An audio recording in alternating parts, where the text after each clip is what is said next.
Have you ever had the sneaking suspicion that everything is going to pot?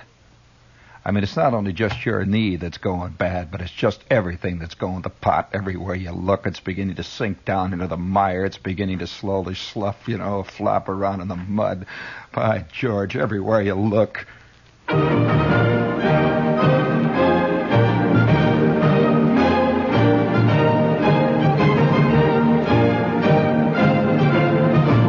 The BBC presents its third in a series of programs entitled, By God, There Are Signs That the Empire is Falling Apart!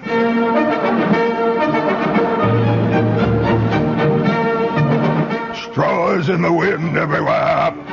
The BBC views with alarm.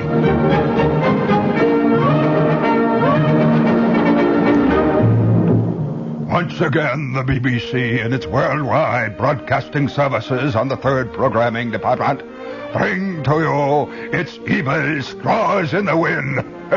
Everywhere one looks, one can see that Western civilization is beginning to ravel at the seams, and even the British Empire is beginning to show a threadbare sign here and there. We view with alarm.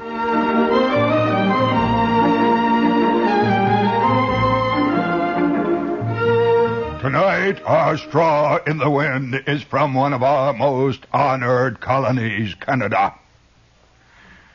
Each summer, officials of the Royal Botanical Garden in Hamilton, Ontario, in the provinces, conduct a children's program to teach the youngsters to be more aware of nature. We salute that program itself. This year, conservationists concede that the program took an embarrassing turn. When this summer's study opened, 40 children, good British colonists from Canada, were sent off on a 2-mile hike into forest and marsh. Their group leader pointed out some sassafras trees and then showed them a stream whose soft bank looked like a good spot for turtles to deposit their eggs. He scratched around in the muddy soil and produced 6 small, round, white objects, which he explained were turtle eggs, laid at the end of May and buried so that skunks and other marauders would not eat them. The leader then reburied the small, round, white objects. While the group went on, 3 of the inquisitive ones decided to take another look at the eggs. They scratched around the soft soil and finally located the cache. But one boy complained the egg he had wasn't leathery, the way the leader said it should be. An 8-year-old girl said her egg felt cold and hard. Then a second boy exclaimed that his egg was marked Made in England. By God. John Lamoureux, chief conservationist of the gardens, admitted that the turtle eggs were so scarce this year that his staff substituted ping-pong balls. He thought they had sandpapered off all the labels.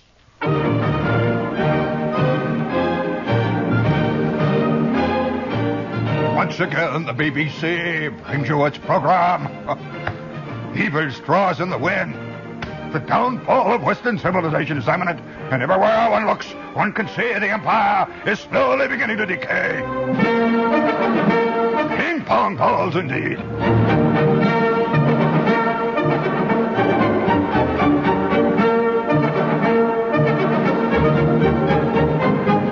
Listen again next week at this same time when the third program brings you its program in a long series entitled Decay is Upon Us. This has been a public service broadcast of the British Broadcasting Corporation.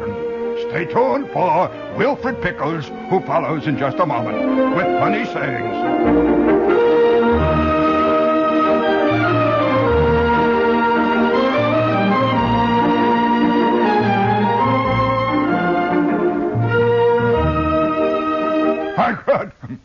Excuse me, madam. Everywhere you look. Everywhere. There's only one way. The other thing, and that's the other one there. There's only one way, Walt. I don't know. Yes. So, it's wise to then again, on the other hand, one wonders whether it ever is wise. Please. All together now.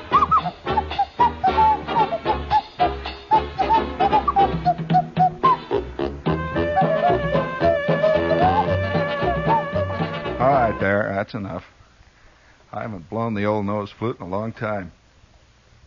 Of course, I must say, to those of you who are nose flautists or nose flute fans, the humanitone is not a nose flute. This is a common misapprehension. You want to hear a little more of the flute? I haven't played the nose flute in a long time. I was able to get into Martha Dean's office this afternoon, and I'm only borrowing it now. However, the nose flute is an old traditional instrument. And it is. It really is. And it was imported many, many years ago, imported into Europe from the far South Pacific. It was blown there by Polynesian natives, and, of course, it's still blown there by Polynesian natives, I understand, in one way or another. It's a very peculiar crew, very tough crew. Yes, well, is everybody out there? Oh, you're interested in nose flutes, huh? Well, I've got a lot of things here. Hold it there for 1 minute, Walt. I'll give you a cue. You don't have to watch. It's not so pushing here for a moment. This little thing of the decline of the British Empire, although funny, is not necessarily so funny, that is. And every place you look, if you look way in the back pages of various newspapers, you will find little things. Hey, Walt, could you get back here for a second? What is the thing down underneath the control board that you turn to bring up the gain on this thing? There is a switch that they throw back there. There we are. What is it? What is that thing anyway? It's always turned the other way. What does it do? It's a skinflint?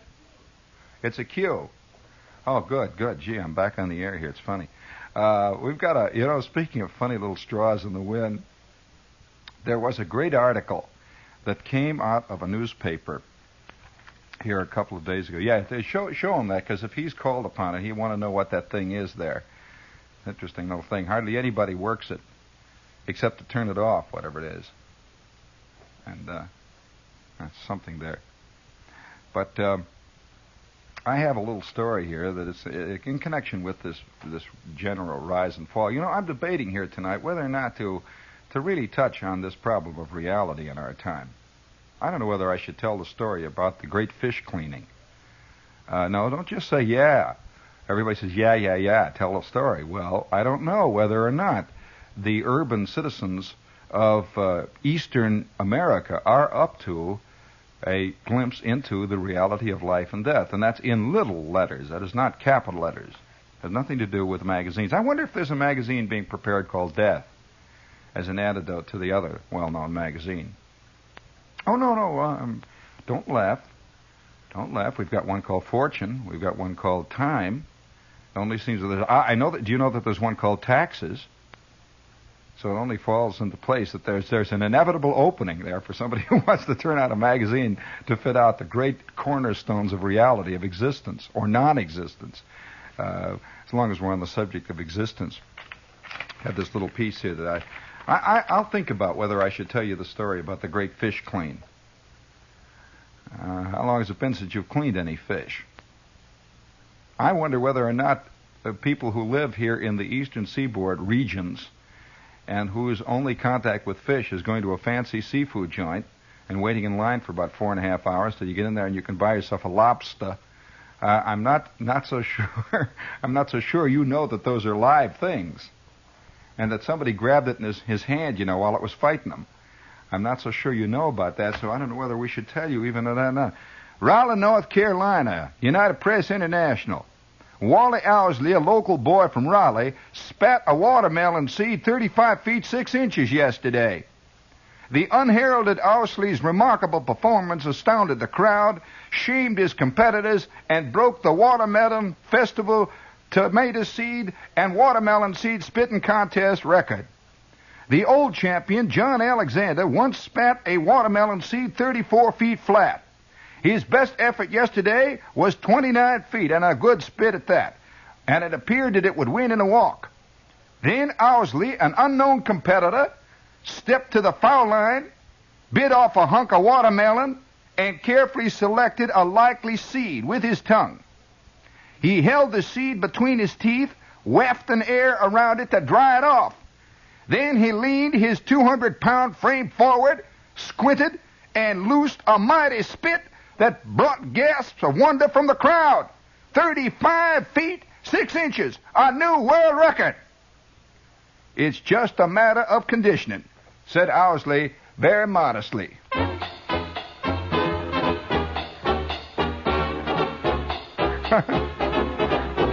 All right, let's go. On the Chicago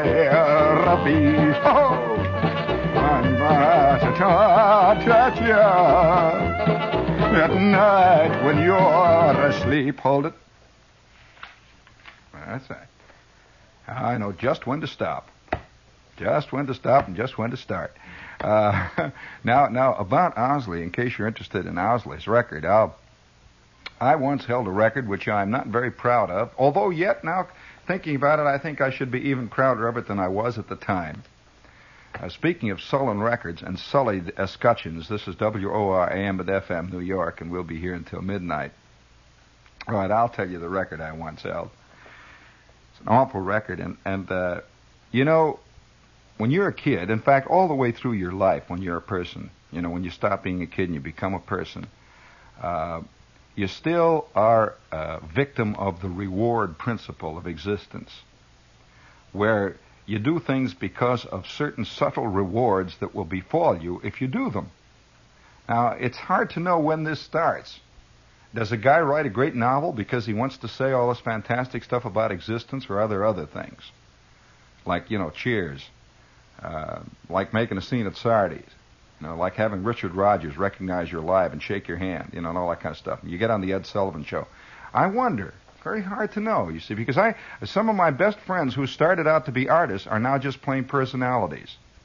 And I began to see that they were not at all doing what they said they were doing, nor were they interested in doing what they claimed they said they were doing. What they really wanted to do was to be famous and to be applauded and to be loved. And so some of the guys that started out as, name it, cartoonists, one of the most famous guys of all that we know of in our time started out to be a novelist, wrote one fairly good novel, in fact, quite an interesting novel. And he suddenly became applauded, cheered, loved, and everything else, and he has not written a decent book since.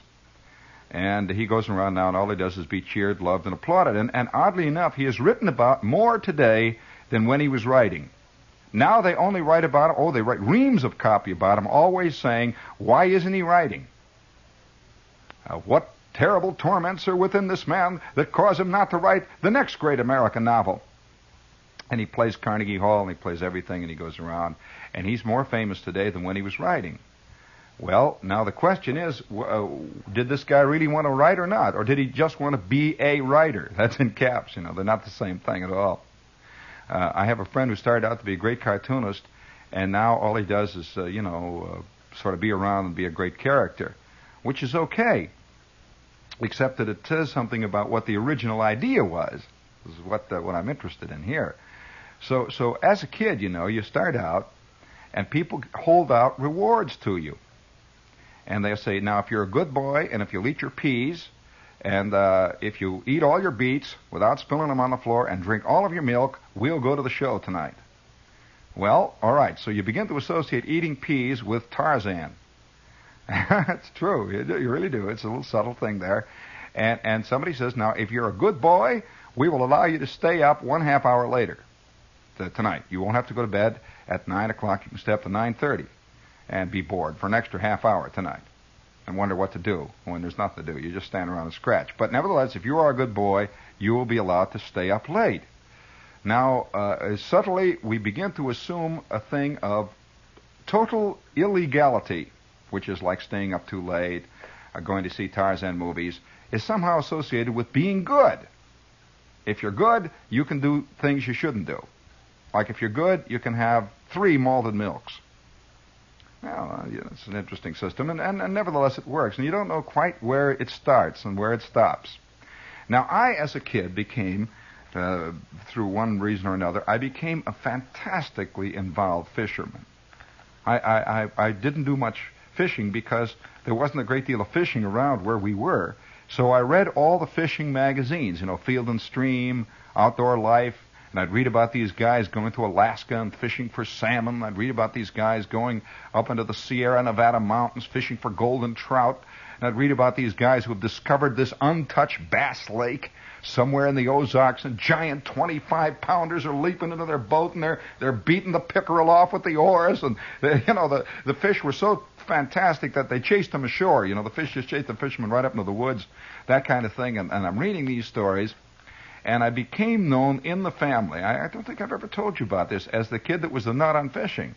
Oh, I became an absolute nut. And I even went to the extent of learning how to make flies, even though I had never been fly casting in my life. I read articles in Field and Stream on how to tie flies, and so I'm tying silver doctors and royal coachmen and black gnats and all the rest of it. And of course they were terrible. I would try them out in the bathtub, and I'd throw them in there, see whether they made a ripple or and they go plunk, they'd land. They're supposed to be a floating fly down to the bottom. I could never figure out the business of dressing flies, but I did it. I tried to tie flies. And I would tie them on terrible old catfish hooks, instead of those beautiful little thin salmon hooks you're supposed to get. And so I also began to make plugs, wooden plugs, with the treble hooks on the bottom. And I would go to, there was a sporting goods store in town, and I would go there, and they would sell treble hooks and things to make plugs with. I don't suppose they even do that anymore. No, not to make them. They do sell plugs. So let's just say, yeah, they do not. I wonder if they sell things whereby you can buy the stuff to make your own. I'm questioning that. And you say, yeah? What makes you think you know? I'll tell you, they don't hardly sell even plugs at Macy's anymore. You tell me, yeah, they do? Well, I'm curious. You could buy all the little countersinking things and all the equipment to build plugs. And so I used to spend the winter carving plugs, or at least part of the winter, carving plugs out of broomsticks. You'd cut a little 6-inch piece of a broomstick off, and you'd carve a plug. So that was the kind of a nut I was. And about, maybe once during the summertime, when the summer would hit down hot and steamy, my old man was one of these, he was an Indiana, once-in-a-while fisherman and beer party goer tour. That kind of a fisherman, He was not a guy that would go down to the shore here and fish for stripers for 37 years to catch one fish.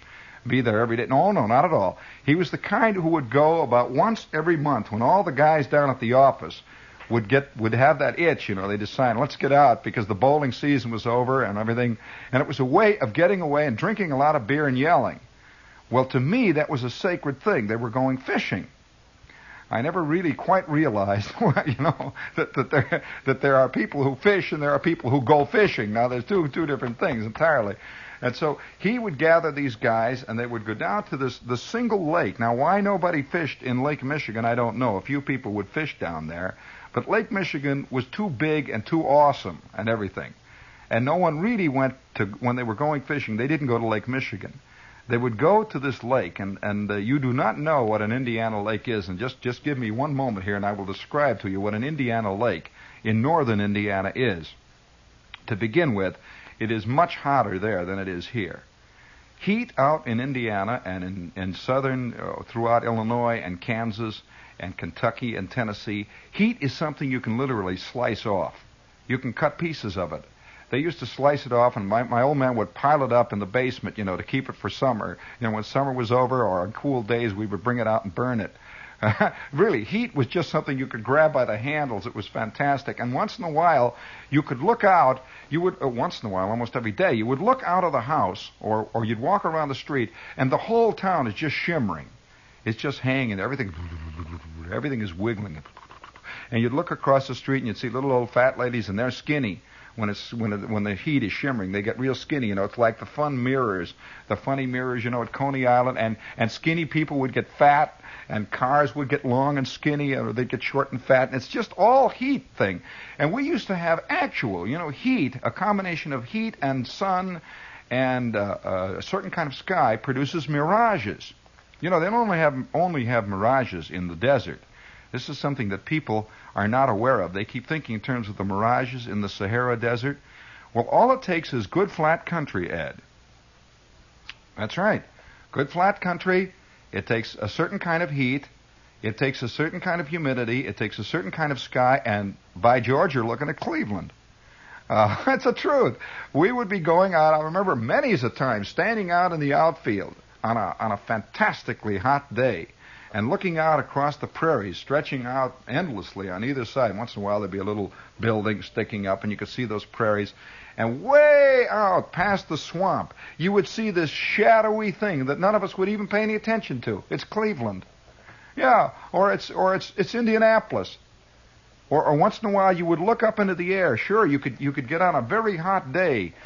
You'd look up in the air and you would see, sort of like a cloud hanging just over the horizon. You would see the Chicago skyline just hanging there. And it would be up there for maybe a half an hour, and then it would gradually disappear. It was a mirage. So that kind of heat, is a different kind of heat than we have around here, really hot. So fishing out there was a very different thing than it is from here. And they had these lakes that around about May, with the sun beating down on them, they begin to simmer. They begin to literally bubble around the edges because they're not fed by springs. I don't know what they're fed by. They're fed by seepage, I think. That's an awful thought. Yeah, that's the kind of lakes they have there. And they're nothing but weeds on the bottom, and they have these round, sort of flat, low, muddy banks. And they're surrounded by cottonwood trees. There's a great long bank of cottonwood trees and cattails and smelly marshes and old dumps. And, real dumps. Somehow dumps all gravitate to lakes. Way down at the end, they have all the old cars and the ashes and the stuff dumped in. And at the other end, there's a roller rink. There's always a roller rink by an Indiana lake. Yes, a roller rink, and you can hear that organ go bop bop bop bop bop bop bop bop bop bop bop bop bop bop. It's going. A terrible organist is playing the organ down there, and you hear the sound of roller skates go shh shh shh, and fist fights of the roller rink nuts. The roller rink nut was an early diner drive-in theater nut. This was before the drive-in theater got very big. And now, of course, they're all in drive-ins. But the roller rink screwball was the kind who later on became an aficionado of motels, drive-ins, and diners. He later bought motorcycles and 47 Mercuries and that kind. But this was an early form of that. The same crowd, the fist fight and yelling, hollering crowd, drinking the beer and trying to roller skate on one foot and that business, and they were always on the muscle. And these, the cretins. You know what I'm talking about, the eternal cretins. The guys with the low foreheads and the crew cuts, and they've got the great big silk sort of satin jacket on the back. It says AC spark plugs or something on the back with a winged foot. You know that crowd. You know what I'm talking. You know that. They're the kind that hang the stuff on the back windows of their cars. On the little rubber things that bounce up, they hang a little pair of dice, or a skull and crossbones, or a couple of little hula dolls. And they have the little, the guys with the cars, and they put the ball fringe around the edges of the windows up on the top, and the phony Venetian blinds in the back. That whole, what an awful crowd. I think about it now. And they all have these, almost invariably, they have these white rubber mud guards down on the bottom of their cars, with the red, with the red reflectors. Oy, oy, oy. You know the crew. Yes, indeed. This is a particular American product. We turn that out like we turn out Campbell's Pork and Beans. Like we turn out Hollywood movies, we turn out the 47 Mercury cretin. A very special type of guy. There's probably 94 of them now listening. And they read things like customizing car magazines. Like oi oi oi. With the. Have you ever seen some of the most atrocious, the fantastic atrocities that win prizes in those magazines? Like they will line a car with plastic imitation mink skin. They're thick. Then they pad the steering wheel so the steering wheel weighs 17 pounds and is fat. That kind of thing.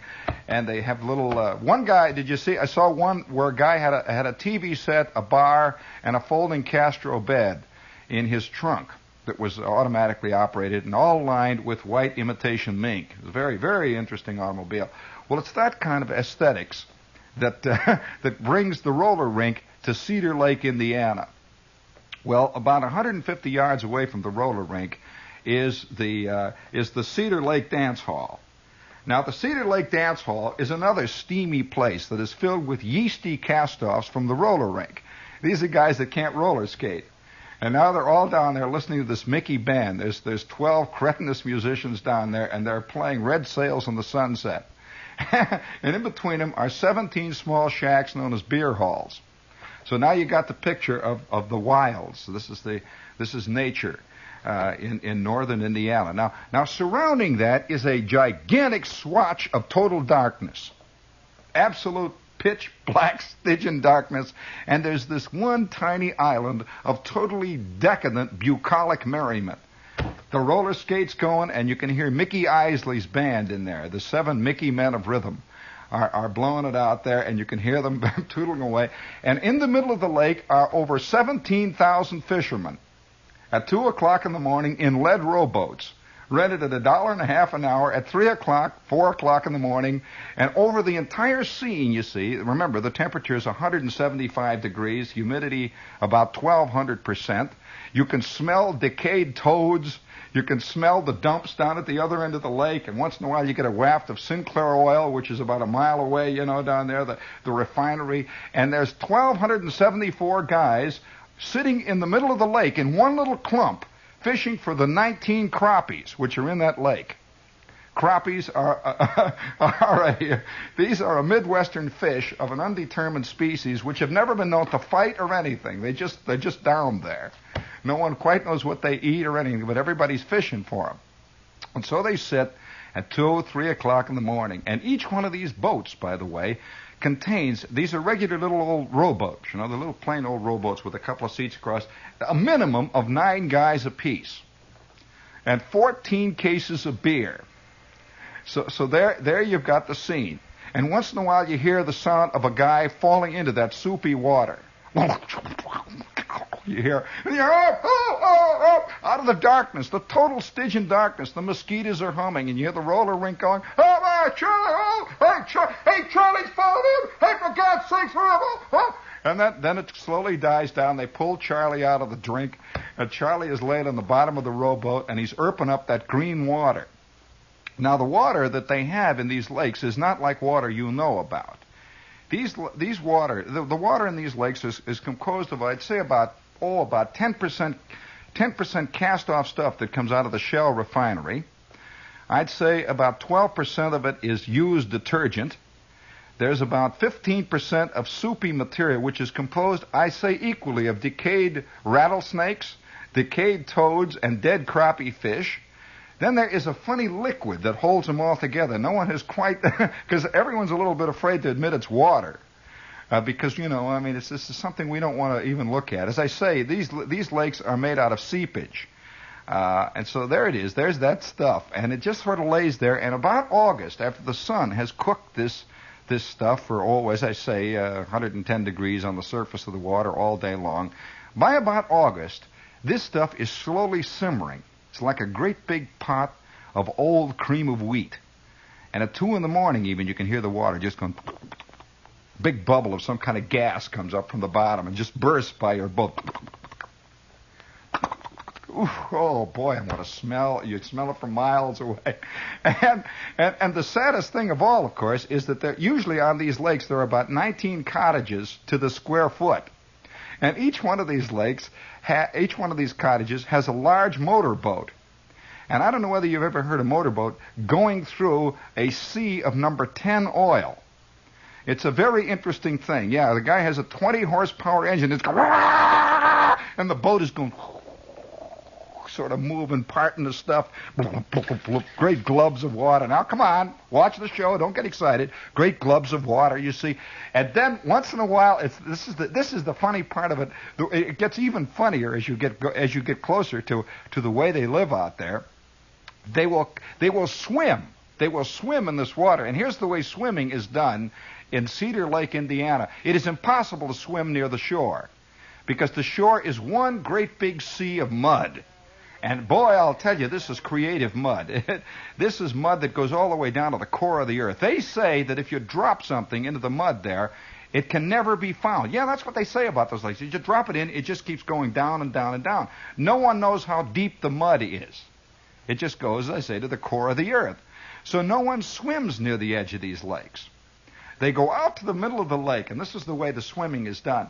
They go out to the middle of the lake, and the guy gets out on the back end of his rowboat, and he goes... He bobs. Oh, one good thing about these lakes, it's impossible to sink in them. The specific gravity and the surface tension of this type of water makes Salt Lake, believe me, Utah, appear dangerous. You can't sink. You just float on the top of them, But you literally have to hit your head on the surface of these things to get under. He dives on, and he comes up, streaming mosquito eggs and old dead toads and all kinds of fantastic things that are the offshoot of various kinds of merriment that occur outside of the roller rink. There's all kinds of stuff in the lake there. Well, another thing, the bottom of the lake, where the few places where there is no mud, the bottom of the lake is composed of a thick incrustation of beer cans. The beer cans are at least 1,000 feet thick in certain places of that lake. Oh yes, and so you've got the scene where you have a little clump of boats sitting out there. There must be about 1,200 guys in this little clump of about 150 boats, all in one little clump, because there is a rumor that this is where the deep hole is. There's the deep hole there. And the rumor is, of course, that in the hot weather, which is always, the fish go to the deep hole. Well, so do the other fish in the boats, my old man included. So all I'd say about every couple of weeks, there would be an announcement made. The old man would come home, see Friday night, says, now look, I'm getting up early tomorrow morning because I'm going fishing. Well, getting up early and going fishing with Gertz in the crowd meant getting out of the house about 3 in the afternoon, roughly. After that's what it really meant, roughly. And they had a rule out there. And now I don't know whether the rule is. They also had a myth. Of course, myths and rules all run together. That if you had a bright lantern in your boat, the fish would come like mad. They could not resist a bright lantern. That was the idea, that you hold a lantern over the water and the fish would come to see what the light was doing there. And of course, when the fish came, you would have your worm down there and that would be it. Well, every one of these boats was equipped with a fantastic lamp called a Coleman light. Have you ever heard of a Coleman light? Well, these things, of course, are wild. The one thing that they do draw is mosquitoes. And so you would see this little rented rowboat, if you ever had believe me, it's one of the yeastiest experiences that you can ever, if you really want to feel life. A little Coleman lamp at the end of a tiny rented rowboat, 8 guys, 14 cases of beer, 2 o'clock in the morning, and the lamp is going tss. And as far as you can see in this little light, it is like it's raining. Every mosquito in the Western Hemisphere has descended on Cedar Lake because of these lights. And once in a while, you'd hear, it's like, out of the darkness, you'd see these other guys, you'd see these other lights around out there, you see. Just a bright light, and you see a face in it once in a while, in the light over there. And the water is so flat, there has not been a breath of air stirring since late April. It is now August. There has not even been the slightest breeze. The surface of the lake is like just one flat sheet of old used oil. And the boats are sitting there. And you can hear the roller rink. And you know how you can hear sounds over the water? Then you hear a fist fight break out, yelling and hollering. Then you hear the police coming. You hear the sirens coming from Cedar Lake, Indiana. And then it dies down. And then you hear down a little bit to the left of that, and in the darkness, you can see the little orange lights on the shore. Wind sails in the sunset. This is the drummer who sings, you know. He always figures one day Ted Weems is going to hear him say, red sails in the sunset, how brightly they shine. That is a band vocalist in a crappy, rotten, nothing Mickey band. And when you've heard him over 2,000 yards of soupy, oily water through 14 billion mosquitoes, he is particularly juicy and right. Red sails in the sunset. He is overloading the 10-watt Allied radio night amplifier by 400%. They've got the gain turned all the way up, and his double-button carbon mic is on the edge of feedback. Red sails in the sunset, how brightly they shine. Well, that's just the way they sound. And you're sitting out there, you know, fishing for crappies. Well, that's what they are, crappies. I didn't invent it. That's what they are. Look it up. Look it up in your dictionary. I didn't invent it. I learned about why they're called that because I got the job of cleaning them. But nevertheless, the whole gimmick was this. See, I'm an insane fisherman. The whole gimmick was this. That my old man said, you know, if you're going to come along, you can come along if you clean the fish. Well, now, I wanted to go fishing more than anything else in the world. And my old man wanted to drink beer more than anything else in the world. And so did Gertz want to drink beer more than anything, they wanted to get away from all the women. They wanted to get out and tell dirty stories and sit out in the lake and get eaten by mosquitoes, you know, and just sit out there and sweat and be men, you know. That's really what they wanted to do. They wanted to get away from work and everything else. So about 2 o'clock in the morning, and of course, remember, I'm only about 9 or 10, and I'm just out of my skull with being sleepy, you know. I'm used to going to bed at 9 or 9:30. Here it is 2, 3 o'clock in the morning, and I'm sitting in the back end of this boat. And there are 87 million mosquitoes biting me, but I am fishing. I am out of my skull with fantastic excitement. And I'm just sitting there with that pole. They fish out there with gigantic cane poles. They knew not from spinning. A cane pole is a cane pole. It's a big bamboo pole that's about maybe 15 feet long. And on the end of it, you have about 30 feet of terrible, soupy green line that is about I'd say it's about half the thickness of the average clothesline. That kind of thing with big lead weights and a couple of big crappie hooks on the end and a bobber. Well, that's the way they would fish, you see. And I'll tell you, one of the most exciting moments is when 3 fishermen in the boat simultaneously, without consulting each other, decide they're going to pull their poles out of the water and recast. You know, plunk, clunk, and 9 poles are hitting together, and you hear the lines all tangled up, the lead weights landing in the boat. Oh, such swearing. You never heard such swearing, yelling and hollering. And somebody always gets a hook stuck in the back of his ear then. And then you really get some yelling. And it's all in the dark. And at the other end of the boat is this little light. You know, the light is shining down in the water. And this would go on. You would hear other boats doing this. Hey, for God's sake, tell me when you're going to pull your pole out. Oh, no, look at this. Nothing is more aggravifying than to try to untangle 7 poles at 2 o'clock in the morning just as they're starting to hit in the other boats. He goes, hey, I got a bite. And here you've got all your poles are all tangled up. Hooks in your feet and everything else. Nobody's got it, and you've been waiting 20 hours, nothing. Well, I'm sitting at the end of the boat. You see, you got the story now. Oh, have you ever tried to watch a bobber at 2:30 in the morning with all the mosquitoes going in the dark? Oh, is it ever exciting? That bobber sits out there. Of course, it's not doing anything. But there's always the feeling that it might, and it just sits out there in the darkness, just lays out there. They have special luminous bobbers. You ever seen those? They're beautiful things with a long, thin quill, tiny round cork, and it's for fishing for very tiny fish. These bobbers are very tiny. Yeah, but for little tiny fish. You see, oh yeah, little bitty fish, and they sit out there. Well, I'm out there one morning. You see, it's about 2 in the morning. We have gone fishing now for like 7 consecutive Saturdays and have not even gotten a nibble. So the excitement of going fishing, the being there, everything, it was just a delirious feeling of excitement to me. And I even to this day, when I hear some guy singing like that, there's a funny excitement develops in me. It has nothing to do with sex. It's just being there. And so at 2 o'clock in the morning, I'm a kid. Get this, I'm tired. I'm having the time of my life. I'm excited. And way down at the other end of the lake, you can hear red sails in the sunset, brightly.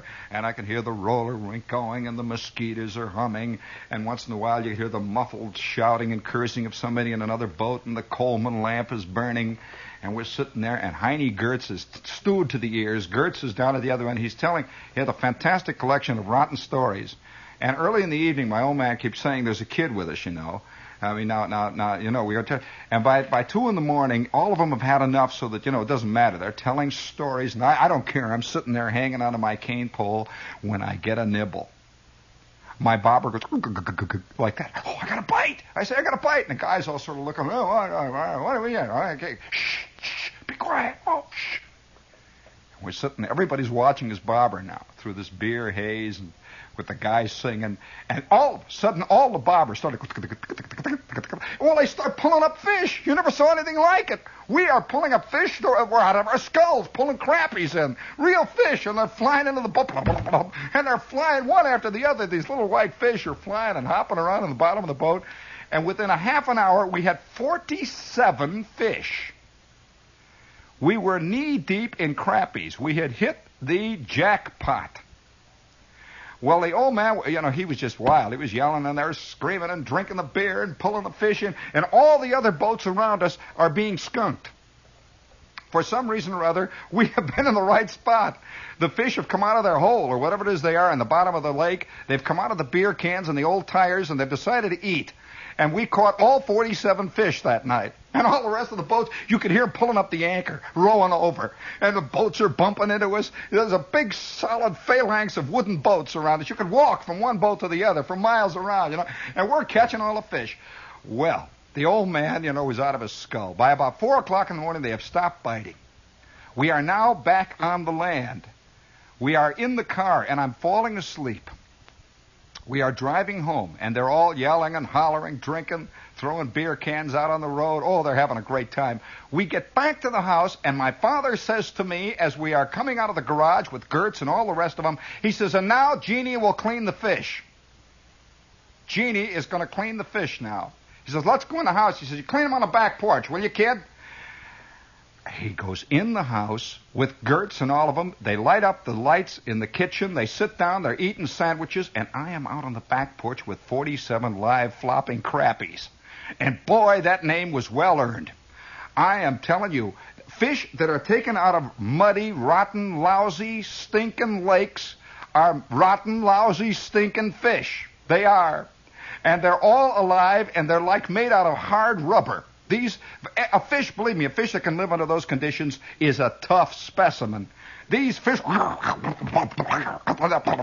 I go in and I get my scout knife, you see. I've cleaned about 5 fish in my life, you know, out on camping. And now I'm faced with the real thing. I got the stringers and the whole bit, and I put the papers on, and I grab the first crappie. I grab the little son of a gun, he's fly. I take my knife.